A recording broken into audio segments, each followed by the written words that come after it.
Alright, so I got a little follow-up video here on the Mercury Topaz. The fuse kept on blowing.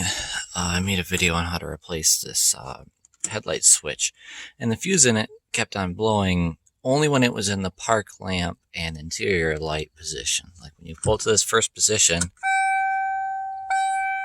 it turns on the headlight chime, turns on the dash lights, radio lights,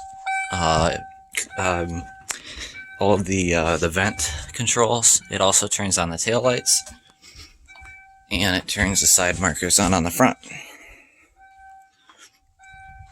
And that kept on blowing the 15 amp fuse, which I believe is in position 5. So yeah, it was fuse number 4 right there up in the corner. That one kept on blowing, and I replaced that one and took that switch out. It was this windshield wiper switch here. Now mind you, I should have thought about this right away, because that was the only thing in this system that I messed with prior to that going out. It didn't go out right away after fixing it, which was weird, but then after a while it did. So I do believe it's something in that switch, potentially to do with the light bulb, because the light bulb in there is impossible to find. So I ended up having to reuse the plastic piece.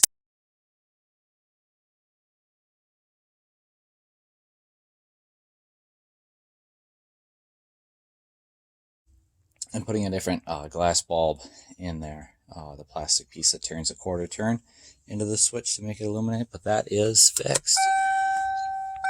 So that's awesome. But yeah, I'd recommend, if there's anything you're having some electrical problems with, shorts or something like that, just check out anything, the last thing that you touched. If it's on that fuse and it's the last thing that you worked with or that somebody else worked with, that's probably most likely the problem. Stuff like that doesn't typically happen all by itself unless there's some corrosion or something.